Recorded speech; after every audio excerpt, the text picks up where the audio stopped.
আজকে সংস্কার করতে যারা বাধা সৃষ্টি করেছেন, আমি বলবো দীর্ঘ 16 বছর কোথায় ছিলেন? রাগ ডাক ছেড়েই বলবো, বিএনপি আপনারা কোথায় ছিলেন?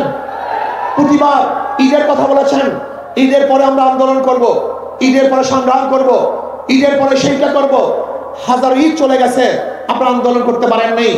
কিন্তু ছাত্র জনতা আজকে আন্দোলনের ভিত্তিতে যে অর্জন করেছে, সেই অর্জনকে ধ্বংস করার চক্রান্ত করতেছেন। যে বৈষম্যের বিরুদ্ধে আন্দোলন করেছিলাম, চাঁদার বিরুদ্ধে আন্দোলন করেছিলাম, দুর্নীতির বিরুদ্ধে আন্দোলন করেছিলাম, ধর্ষণের বিরুদ্ধে আন্দোলন করেছিলাম, অবৈধ হত্যার বিরুদ্ধে আন্দোলন করেছিলাম, মানুষের স্বাধীনতার জন্য আন্দোলন করেছিলাম, মানুষের মুক্তির জন্য আন্দোলন করেছিলাম। কিন্তু আমরা কি দেখলাম? 5ই আগস্টের পরে আবারও চাঁদাবাজি, আবারও দখলদারি, আবারও দুর্নীতি। না, বাংলাদেশের মানুষ এই চাঁদাবাজি আর দেখতে চায় না, দুর্নীতি আর দেখতে চায় না। যারা 53 বছর পর্যন্ত বাংলাদেশে 5 বার দুর্নীতি চ্যাম্পিয়ন করেছে, ওই সমস্ত দলকে বাংলাদেশের জনগণ আর ক্ষমতা দেখতে চায় না। 5ই জুলাই বরিশাল আমরা ঘোষণা দিয়েছিলাম যে ছাত্রদের বৈষম্য বিরোধী আন্দোলনের সাথে আমরা সম্পৃক্ত। শুধু কি তাই, সেখান থেকে শুরু করে এমন কোন আন্দোলন নাই, সংগ্রাম নাই যেখানে আমরা মাঠে ছিলাম না। আমরা জীবনের মায়া ত্যাগ করে রাস্তায় ঝাঁপিয়ে পড়েছিলাম। আমি বিশ্বাস করি ইসলামী আন্দোলন বাংলাদেশ যেইভাবে দলীয় ব্যানারে বৈষম্য বিরোধী আন্দোলন অংশগ্রহণ করেছে, বাংলাদেশের অন্য কোনো সংগঠন দলীয় ব্যানারে এই আন্দোলনে সম্পৃক্ত ছিল না।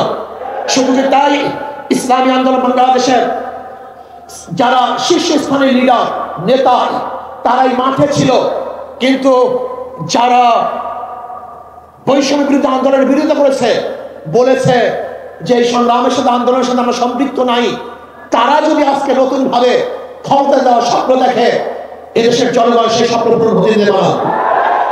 সংস্কারের বিরুদ্ধে সংস্কারের পরেই নির্বাচন হবে।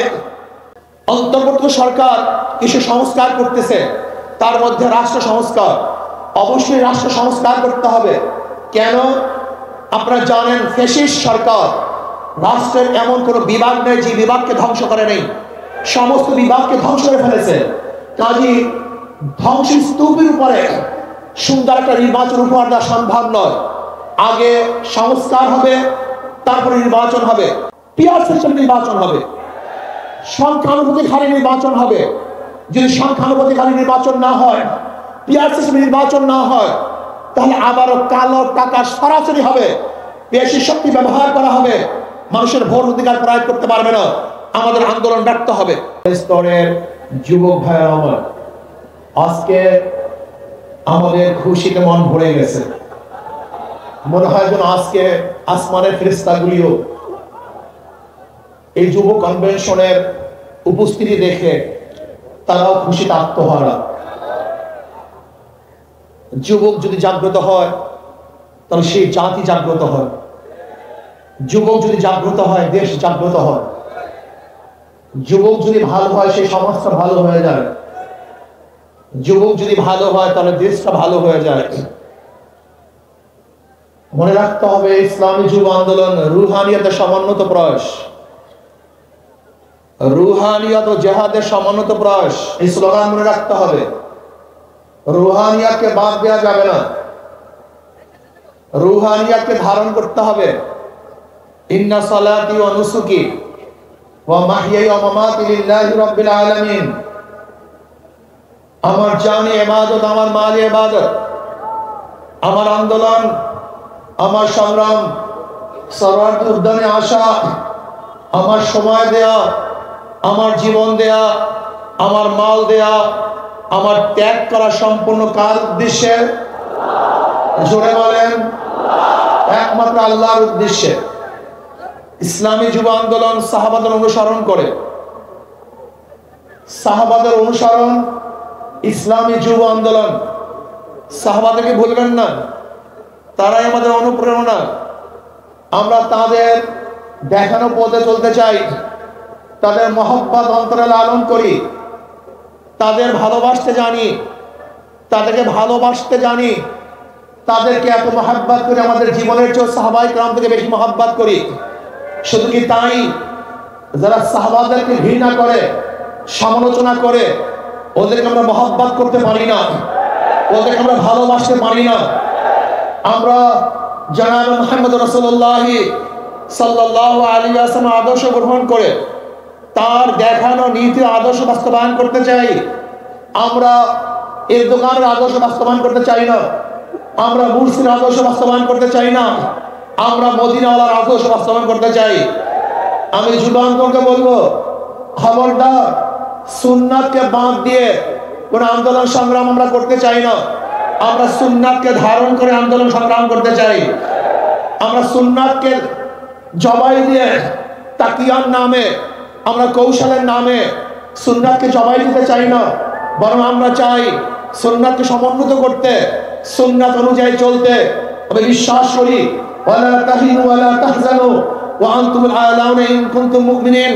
যদি আমাদের ঈমান মজবুত হয়, যদি ঈমানকে শক্তিশালী করতে পারি, তাহলে এমন আওয়াজ দেব আল্লাহু আকবারের ধ্বনিতে, যেরকম রাজা গৌর গবলের তখ্ত তাউস ধ্বংস হয়ে গেছে, আমরা যদি আল্লাহু আকবারের ধ্বনি দিতে পারি, ঈমানের সাথে আল্লাহু আকবারের ধ্বনি উচ্চারণ করতে পারি, তাহলে বর্তমান ফেসিস্টদের সমস্ত তখ্ত তাউস ভেঙে চুরমার হয়ে যাবে ইনশাআল্লাহ।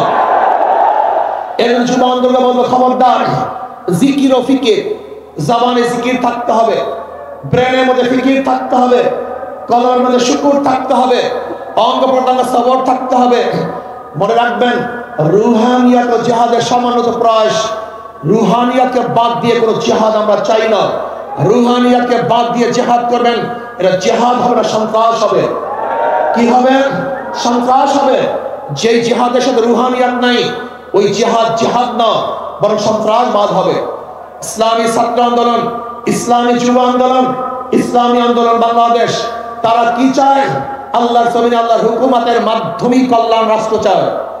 ইসলাম হুকুমত বাদ দিয়ে আমরা কল্যাণ রাষ্ট্র চাই না। আমরা ইসলাম হুকুমতের মাধ্যমে কল্যাণ রাষ্ট্র প্রতিষ্ঠিত করতে চাই।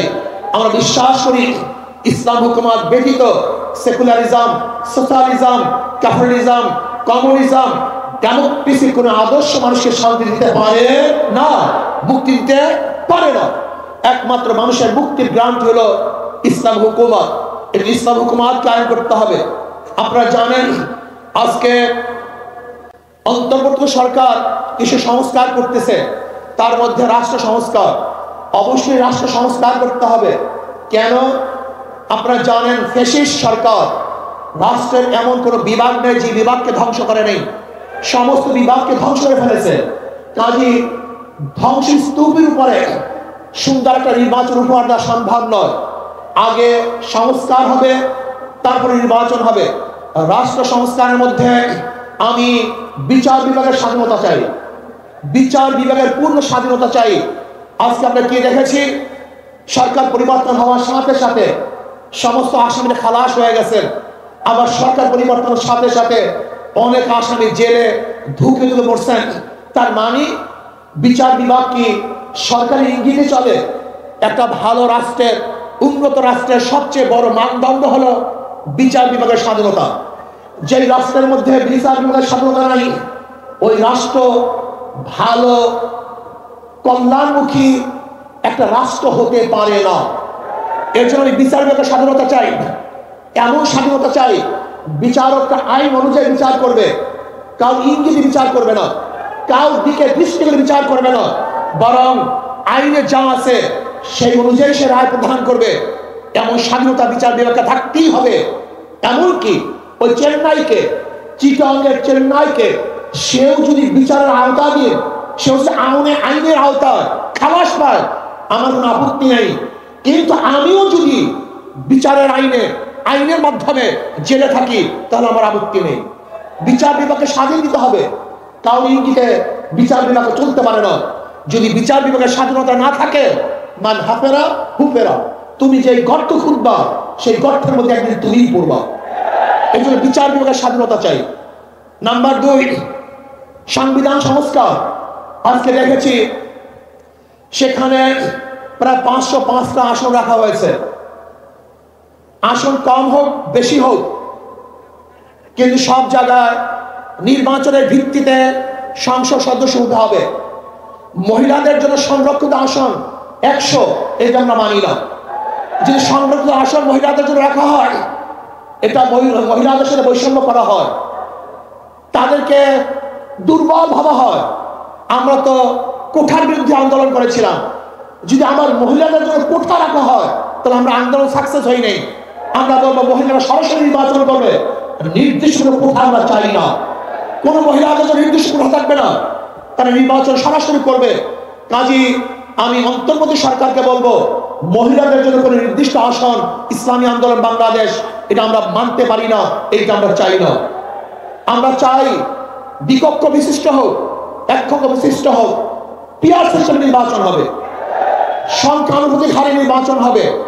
যদি সংখ্যানুপাতিক হারে নির্বাচন না হয়, পিয়ার সিস্টেম নির্বাচন না হয়, তাহলে আবারও কালো টাকা সরাসরি হবে, বেশি শক্তি ব্যবহার করা হবে, মানুষের ভোট অধিকার প্রয়োগ করতে পারবে না, আমাদের আন্দোলন ব্যর্থ হবে। আজকে জুলাই বিপ্লবে ইসলামী আন্দোলনের কি ভূমিকা ছিল আপনারা জানেন। 5ই জুলাই বরিশাল আমরা ঘোষণা দিয়েছিলাম যে ছাত্রদের বৈষম্য বিরোধী আন্দোলনের সাথে আমরা সম্পৃক্ত। শুধু কি তাই, সেখান থেকে শুরু করে এমন কোন আন্দোলন নাই, সংগ্রাম নাই যেখানে আমরা মাঠে ছিলাম না। আমরা জীবনের মায়া ত্যাগ করে রাস্তায় ঝাঁপিয়ে পড়েছিলাম। আমি বিশ্বাস করি ইসলামী আন্দোলন বাংলাদেশ যেইভাবে দলীয় ব্যানারে বৈষম্য বিরোধী আন্দোলন অংশগ্রহণ করেছে, বাংলাদেশের অন্য কোনো সংগঠন দলীয় ব্যানারে এই আন্দোলন সম্পৃক্ত ছিল না। শুধু তাই, ইসলামী আন্দোলন বাংলাদেশের যারা শীর্ষস্থানীয় লিডার নেতা তারাই মাঠে ছিল, কিন্তু যারা বৈষম্য বিরোধী আন্দোলনের বিরোধিতা করেছে, বলেছে যে এই সংগ্রামের সাথে আন্দোলনের সাথে আমরা সম্পৃক্ত নাই, তারা যদি আজকে নতুন ভাবে ক্ষমতা দেওয়ার স্বপ্ন দেখে, এদেশের জনগণ সেই স্বপ্ন পূরণ হতে দেবে না।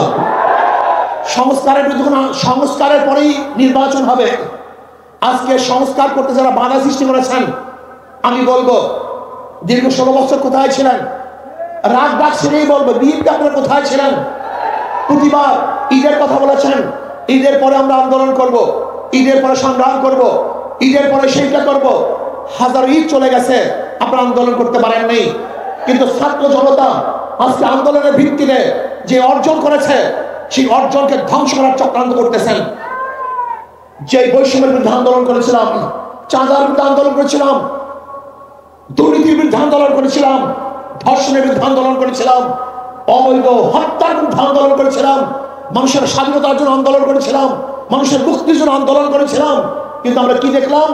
5ই আগস্টের পরে আবারও চাঁদাবাজি, আবারও দখলদারি, আবারও দুর্নীতি। না, বাংলাদেশের মানুষ এই চাঁদাবাজি আর দেখতে চায় না, দুর্নীতি আর দেখতে চায় না। যারা 53 বছর পর্যন্ত বাংলাদেশে 5 বার দুর্নীতি চ্যাম্পিয়ন করেছে, ওই সমস্ত দলকে বাংলাদেশের জনগণ আর ক্ষমতা দেখতে চায় না। বাংলাদেশের জনগণ কি ক্ষমতা দেখতে চায়? ইসলামকে ক্ষমতা দেখতে চায়। বাংলাদেশের জনগণ ইসলামী আদর্শের মানুষকে ক্ষমতা দেখতে চায়। যারা খাঁটি ইসলাম, মদিনার ইসলাম নিয়ে সামনে অগ্রসর হবে, বাংলাদেশের মানুষ তাদেরকে গ্রহণ করবে। মদিনার ইসলামের বাহিরে কোন নব ইসলামকে বাংলাদেশের মানুষ গ্রহণ করবে না ইনশাআল্লাহ। আসুন, ইসলাম হুকুমাতের জন্য আমাদের সাধনা করতে হবে, চেষ্টা করতে হবে। আমাদের আন্দোলন এখনো সমাপ্ত হয় নাই, আমাদের সংগ্রাম এখনো শেষ হয় নাই, আমাদের যুদ্ধ এখনো শেষ হয় নাই। ফ্যাসিবাদের বিরুদ্ধে আন্দোলন করেছিলাম, এখন চাঁদাবাদের বিরুদ্ধে আন্দোলন করতে হবে, দখলদারের বিরুদ্ধে আন্দোলন করতে হবে, যারা দুর্নীতিবাজ তাদের বিরুদ্ধে আন্দোলন করতে হবে, যারা টাকা তাদের বিরুদ্ধে আন্দোলন করতে হবে, যারা দেশকে ধ্বংস করার চক্রান্ত করতেছে তাদের বিরুদ্ধেও আরেকবার আন্দোলন করতে হবে। আজকে ভারত আমাদের দেশকে দখল করার চক্রান্ত করতেছে। আমি ভারতকে বলবো, আপনি আমাদের দেশ দখল করার চক্রান্ত করতেছেন, আমাদের দেশের দিকে চক্ষু তুলছেন, আঙ্গুল উঁচা করেছেন। আপনি জানেন বাংলাদেশের অবস্থাটা কি? আমরা জীবনভর লড়াই করি, বেঁচে আছি, লড়াই করি, বাঁচবো ইনশাআল্লাহ। আমরা জীবনভর লড়াই করেছি, আরো লড়াই করব, লড়াই করতেই থাকবো। যতদিন পর্যন্ত ইসলামী হুকুমত না কায়েম হবে ততদিন পর্যন্ত ইনশাআল্লাহ মাঠে থাকবো, ময়দানে থাকবো। প্রিয় ভাইয়েরা আমার, আগামী নির্বাচন আসতেছে, নহে সমাপ্ত কর্মমদের অবকাশ কোথায় বিশ্রামের। আজকের থেকেই আমাদের কাজ শুরু হবে। মাঠে ময়দানে প্রত্যেকটা দাঁড়ে দাঁড়ে ঘরে ঘরে গিয়ে মানুষকে ইসলামের কথা বোঝাতে হবে, ভোট আদায় করতে হবে, ইসলামের পক্ষে আমরা ভোট নিয়ে আসবো। আল্লাহ আমাকে এবং আমাদের সবাইকে ইসলাম হুকুমাত কায়েম করার চেষ্টা করার এবং সর্বোচ্চ ত্যাগ করার তৌফিক দান করেন। যুব কনভেনশন শুকরিয়া আদায় করছি, যারা আয়োজন করছেন সবাইকে ধন্যবাদ জ্ঞাপন করছি। আসসালামু আলাইকুম ওয়া রাহমাতুল্লাহি ওয়া বারাকাতুহু।